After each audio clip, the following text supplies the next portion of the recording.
प्रतिरोध का स्वर सितंबर 2024। शीर्षक 2 रिपोर्टें। एक सिलीगुड़ी में भूमि अधिग्रहण के खिलाफ संघर्ष जारी। वह 2 कोरापुट, ओडिशा। निर्माण श्रमिकों ने न्यूनतम वेतन की लड़ाई जीती। मुख्य पाठ। पहली रिपोर्ट। सिलीगुड़ी में भूमि अधिग्रहण के खिलाफ संघर्ष जारी।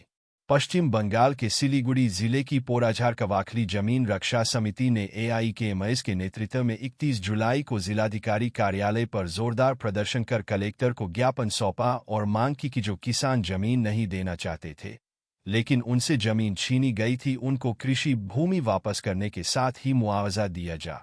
वाम मोर्चा सरकार के दौरान किसानों से जमीन जबरन छीन गया। किसानों की एक बड़ी रैली 31 जुलाई को डीएम कार्यालय पहुंच।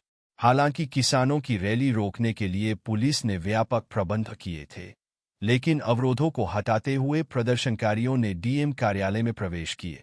वर्ष 2004 में पश्चिम बंगाल की तत्कालीन वाम मोर्चा सरकार ने शहरीकरण के नाम पर सिलीगुड़ी शहर के पास पोराझार कवाखली क्षेत्र में 302 एकड़ जमीन अधिग्रहित की थी। किसानों ने उस समय अपनी जमीन देने से इनकार कर दिया था। इसके बावजूद वाम मोर्चा सरकार ने उसे जबरन अधिग्रहित कर लिए। तभी से किसान अपनी जमीन वापस पाने को लेकर आंदोलन करते रहे हैं। वर्तमान तृणमूल कांग्रेस सरकार, जो उसे समय विपक्ष में थी, उसने भी किसानों की मांग को जायज ठहराया था, लेकिन सत्ता में आते ही उसने इस जमीन पर बारबंदी करवा दी। ममता बनर्जी सरकार ने किसानों को जमीन वापस करने का वायदा किया था, लेकिन 2017 में केवल 52 परिवारों को ही जमीन वापस दी गई। शेष किसान परिवारों को जमीन वापस नहीं मिली। इसके अलावा अदालत में चल रहे मुकदमे के दौरान 81 एकड़ जमीन पूंजीपति हर्ष नियोतिया को बहुत ही कम कीमत पर बेच दी गई।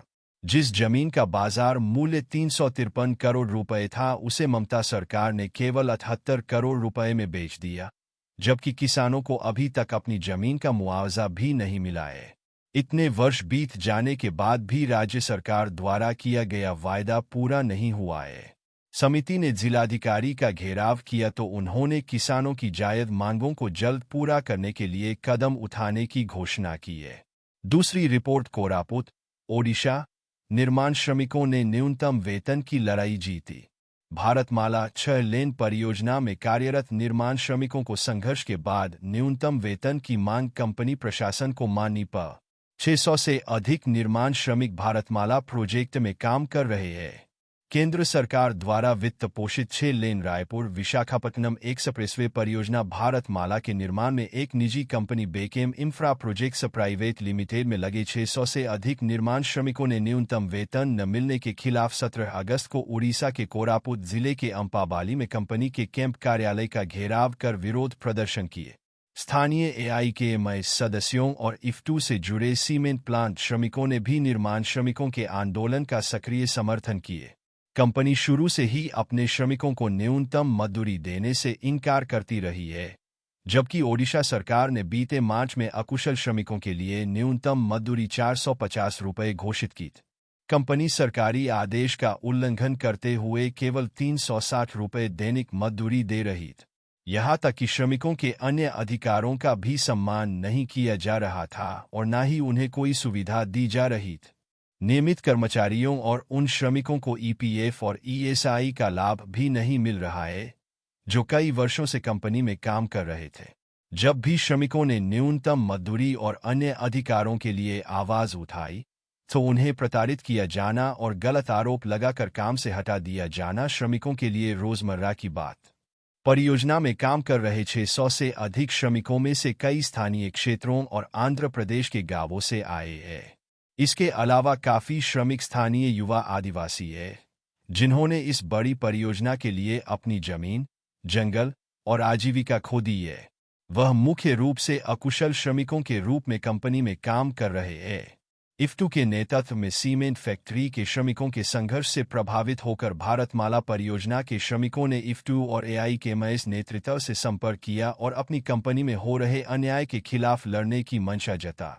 17 अगस्त को सैकड़ों की संख्या में श्रमिकों ने काम बंद कर दिया और सभा की। बाद में अंपाबाली के पास कंपनी के कैंप कार्यालय की ओर मार्च किया और वहां कई घंटे तक घेराव कर प्रदर्शन किए। हमेशा की तरह कंपनी के अधिकारियों ने तुरंत पुलिस को बुला लिया और आंदोलनकारी मजदूरों को डराने की कोशिश की। परंतु श्रमिकों के आक्रोश और आंदोलनात्मक तेवर को देखते हुए कंपनी के अधिकारियों को मांगों पर सहमति जतानी पड़ी। श्रमिकों की कंपनी के अधिकारियों के साथ पुलिस और प्रशासनिक अधिकारियों की मौजूदगी में लगभग 1 घंटे तक वार्ता हुई। कंपनी के एचआर प्रमुख ने 16 अगस्त से सभी 600 से अधिक श्रमिकों का वेतन न्यूनतम मजदूरी 450 रुपये देने की घोषणा की। इसके अलावा कंपनी ने किसी भी मजदूर को बेवजह काम से नहीं हटाने का आश्वासन भी दिए।